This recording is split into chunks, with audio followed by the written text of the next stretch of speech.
oh dear, what am I doing? I just can't get used to this breathing nonsense. Oh dear, all these extra dimensions. It's so much easier to live in one dimension, but I've had to cobble together this awful contraption so that you earthlings can at least see me. Oh, there you are. Sorry I'm late, but I've just this minute arrived from a different universe via a wormhole shortcut. Excuse me while I get acclimatized to your universe. Oh, that's better.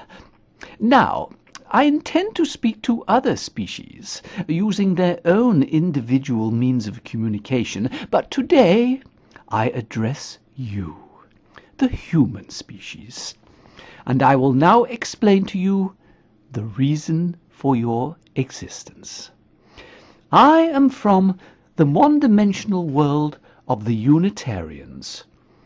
You can refer to me as the puppet, as this is the guise I have adopted to speak to you today. 40 years ago, by our time, which equates to 4 billion years of your time, we embarked on an ambitious experiment to further our own understanding of life, the universe, and everything. We designed a three-dimensional self-replicating chemical and seeded it on your planet and then left it to its own devices to evolve. This evolution into numerous different forms is by a method into which even you simple-minded humans have obtained some insight.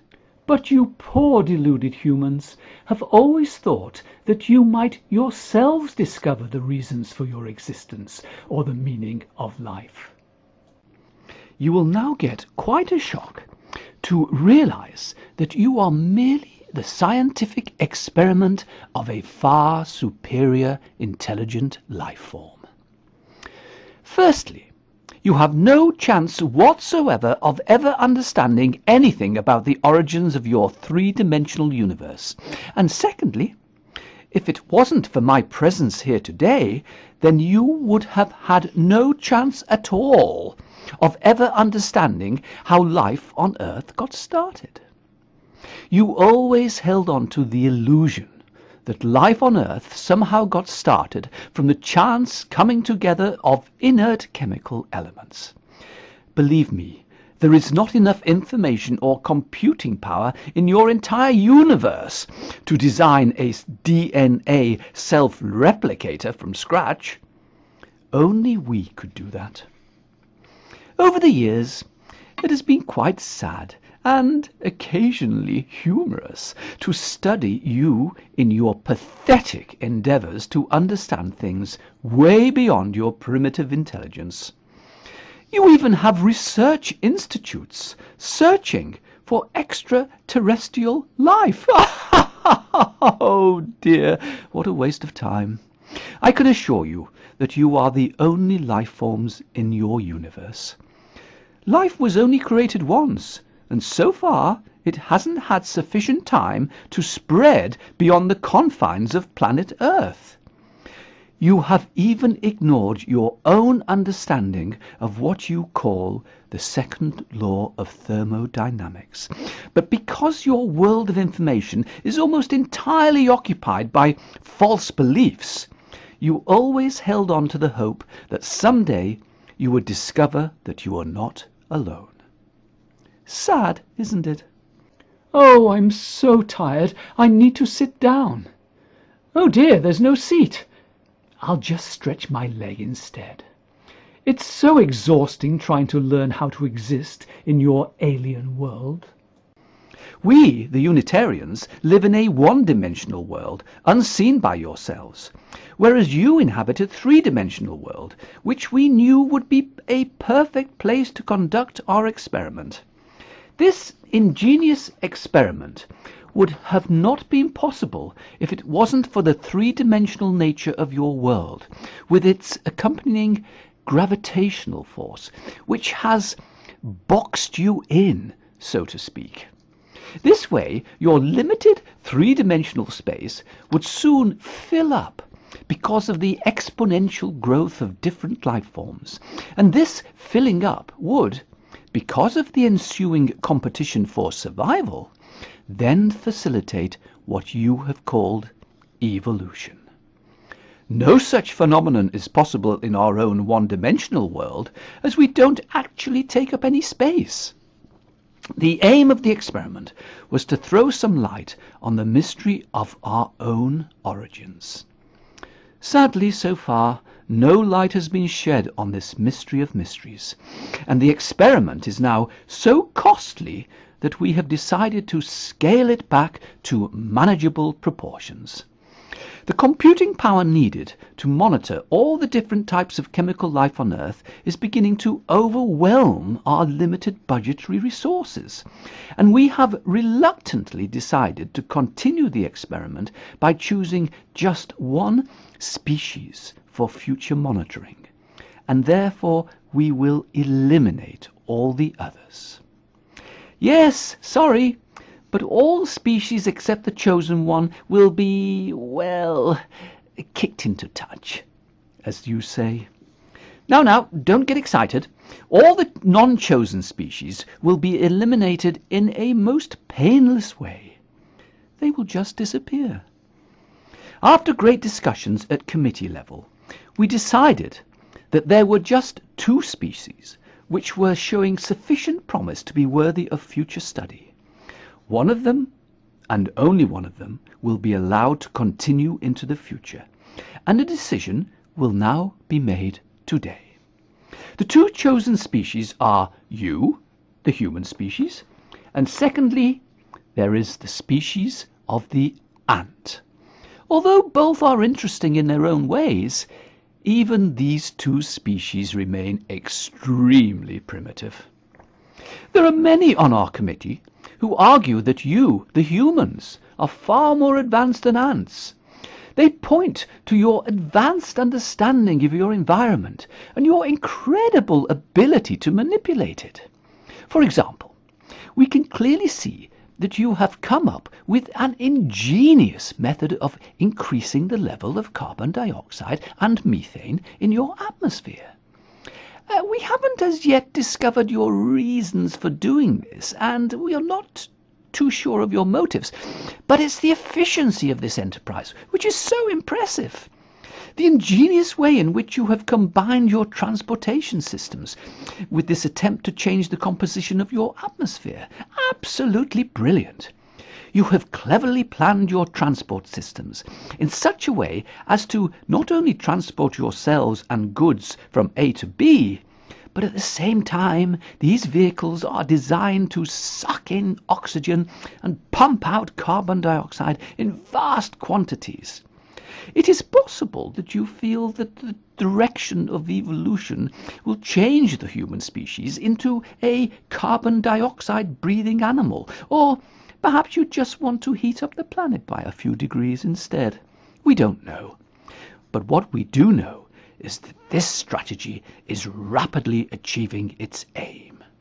Another member of the committee pointed to the cultural sophistication of you humans. I recorded this scene in one of your towns called Cirencester.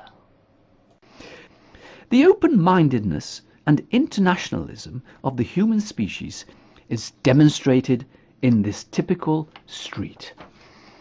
The citizens of Cirencester have travelled the world and have insisted on bringing back to their hometown all the tastes of their travel experiences. In this ordinary street, we see outlets supplying food from India, Hong Kong, mainland China, pizzas from Texas, pizzas from Italy, fish and chips from northern England, and Middle Eastern kebabs. And here, human travellers have brought back to their hometown of Cirencester a taste for the tattooing cultures of the South Seas. What open-mindedness! What sophistication! Also, the intellectual processes of Cirencester citizens have created the need for businesses like this one, where the highly mathematically gifted members of your species test their abilities to calculate probabilities and other outcomes of random events. It's all so fascinating. Others argue that they see even more ingenious behavior in your pursuit of what you call warfare. It's a sort of game or competition, and it is a fun way to keep down the population. Without this continual culling, then it is possible that the size of the human population could start to threaten to outstrip the Earth's resources. More destructive weapons are always being developed to help keep the population growth in check. What genius! And all children now spend hours every day practicing their killing skills on what you call computer games. What inspirational dedication!